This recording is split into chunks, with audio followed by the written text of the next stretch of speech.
అందరికీ నమస్కారం అండి. ఈరోజు చెప్పే కథ పేరు వరాల దేవుడు. ఈ కథను రచించిన వారు ఉదయబాబు గారు. ఇంకా కథలోకి వెళ్తే, విశాలమైన హాల్లో భక్తులందరూ స్వామీజీ దర్శనం కోసం నిరీక్షిస్తున్నారు. స్వామీజీ కూర్చునే వేదిక మామిడి తోరణాలతో అందమైన పుష్పాలతో అలంకరించి ఉంది. హాల్లో చీమ చిటుక్కుమంటే వినిపించేంత శబ్దం రాజ్యమేలుతోంది.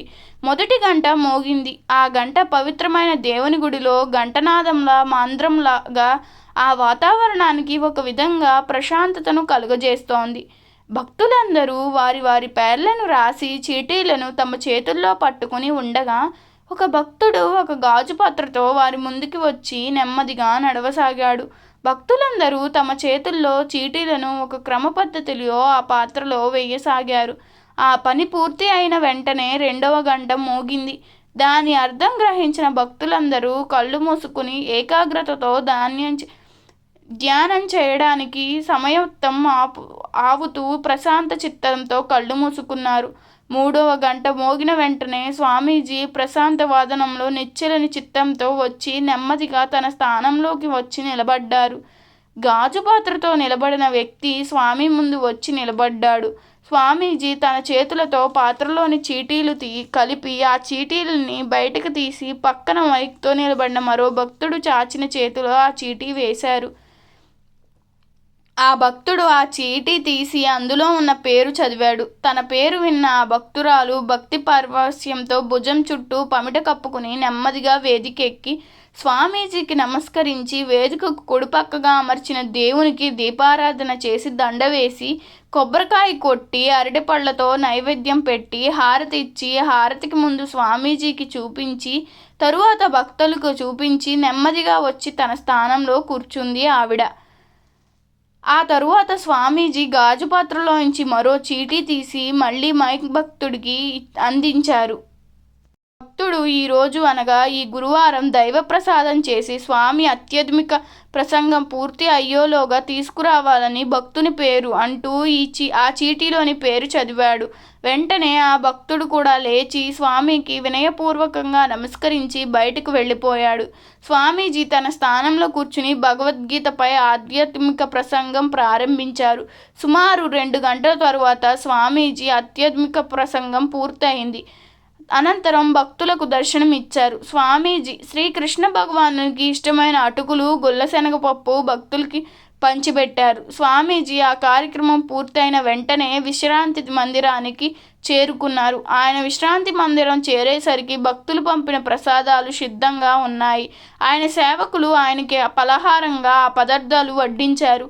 ఆయన గాయత్రి మంత్రంతో ఔపోసాన పట్టి ముందుగా వెండి కంచంలో ఉన్న పదార్థంలో నుంచి చిన్న ముద్దను చేసి కళ్ళకద్దుకుని భగవద్ప్రార్థన చేసుకుని కంచానికి కుడిపక్కకు ఉంచారు. ఆయన కళ్ళు అప్రయత్నంగా చెమర్చాయి. ఆ పదార్థాలు పంపిన భక్తుని మనసులో కృతజ్ఞత తెలుపుకుని అతని కుటుంబాన్ని ఎప్పుడు సుఖ సంతోషాలతో వర్ధిల్లాలని మనస్ఫూర్తిగా ప్రార్థించి అనంతరం ఆయన ఫలహారం ముగించారు. అనంతరం ఆయన శయన మందిరానికి వెళ్ళిపోయారు. భక్తులిద్దరూ ఆయన శయన మందిరానికి వెళ్ళగా కుడి ఎడమ పక్క చాపలు వేసుకుని నిద్రకు ఉపక్రమించారు. ఎంత ప్రయత్నించినా స్వామీజీకి నిద్ర రాలేదు. మమిటి మీద చెయ్యి పెట్టుకున్న ఆయన కళ్ళల్లో సుడులు తిరుగుతున్న కన్నీళ్లతో పాటు ఆయన గత జీవితపు ఆలోచనలు కూడా సుడులు తిరిగిసాగాయి. ఈ ప్రపంచంలో ఆకలి మంట మించిన మంటే లేనే లేదు. 16 ఎకరాల పొలం గల తండ్రికి పెద్ద కొడుకు పుట్టాడు. తాను ఇంటికి పెద్ద కొడుకు అంటే సహజంగా తండ్రికి ఎంతో ప్రేమ ఉంటుంది. కానీ అదేమి చిత్రమో, తన తండ్రి ఎప్పుడూ తానంటే మండిపడిపోయేవాడు, అసహించుకునేవాడు, నాటకాలంటూ తిరిగేవాడు. అవి లేని నాడు పేకాటికి డబ్బంతా తగలెట్టేసేవాడు. తనని తన ప్రాణానికి ప్రాణంగా చూసుకున్న ఒకే ఒక వ్యక్తి తన బామ్మ. ఆమె లేకపోతే తన జీవితమే ఉండేది కాదు. 8వ తరగతిలోకి వచ్చాక మొదలయ్యాయి తన పాట్లు.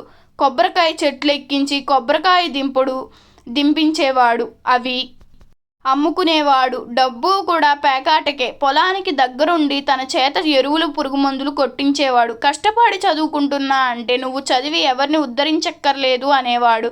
జ్ఞానం వచ్చినప్పటి నుంచి బామ్మ భగవంతుణ్ణి నమ్ముకో నాన్న, ఆయనే నీకు దారి చూపుతాడు అంటూ దగ్గరుండి భగవద్గీత 700 శ్లోకాలు బ్లావర్ధాలతో సహా ఔపోసాన పట్టించింది. రామాయణ భారతాలను నరనరాన ఇంకేలా చేసింది. వేసవి సెలవుల్లో ఒక సినిమా హాల్లో గేటు దగ్గర టికెట్లు చింపే ఉద్యోగంలో పెట్టాడు. అది చూసి సహించలేని బామ్మ తనకు తెలిసిన వారున్న ఊరికి తీసుకెళ్ళి ప్రతిరోజు ఒక్కొక్క కుటుంబం భోజనం పెట్టేలా అట్లాడి వారాలు ఏర్పాటు చేసింది. ఆ విధంగా తాను వారాల అబ్బాయి అయ్యాడు. 10వ తరగతిలో పబ్లిక్ పరీక్షలు రాసే రోజుల్లో కట్టుకోవడానికి ఒంటి మీద ఒక్క జత కూడా బట్టలు కూడా లేకపోతే దుప్పటి కట్టుకుని వెళ్ళి పరీక్ష రాసిన సందర్భం తన జీవితంలో అత్యంత దుర్దినం.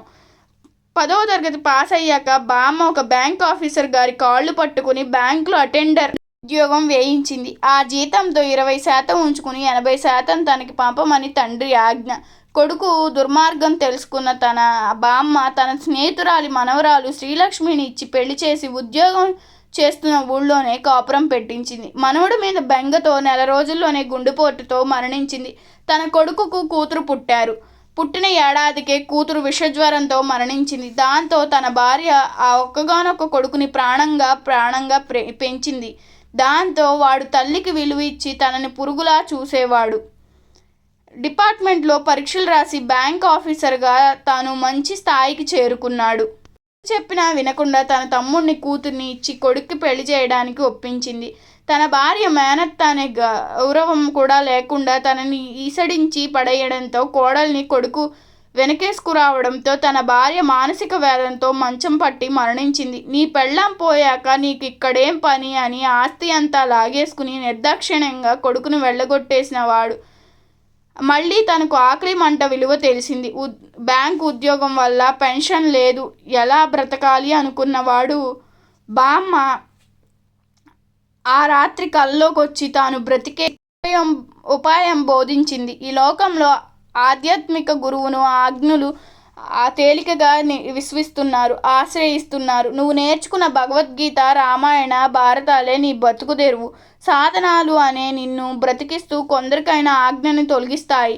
ఏ బ్రతకడానికైనా క్రమశిక్షణ అవసరం. ఆ క్రమశిక్షణనే అలవాటుగా మార్చుకుని ఈరోజు తాను స్వామీజీగా అవతారం ఎత్తాడు. తనతో పాటు అనాథలను చేరదీసి తను గౌరవంగా బతుకుతూ వారిని బతికిస్తూ వారంలో 7 రోజులు తిండికి లోటు లేకుండా చేసుకున్నాడు. వరాల దేవుడుగా స్వామీజీగా స్థిరపడ్డాడు. స్వామీజీ పెదవుల మీద అప్రయత్నంగా చిరునవ్వు మెరిసింది. 6 పిల్లలు పుట్టినా తానొక్కడే బతికి బాటగట్టిన కారణంగా బామ్మ తనకు పెట్టిన పేరు దేవుడు. బామ్మ, నువ్వు నా ఆకలి మంటలను శాంతపరిచిన ఆడదేవుడివి, నన్ను ఆశీర్వదించు బామ్మ అనుకుని కళ్ళు తుడుచుకుని నిద్రకు ఉపక్రమించాడు వరాల దేవుడు. ఈ కథ మీకు నచ్చినట్లయితే నా ఛానల్ను సబ్స్క్రైబ్ చేసుకోండి.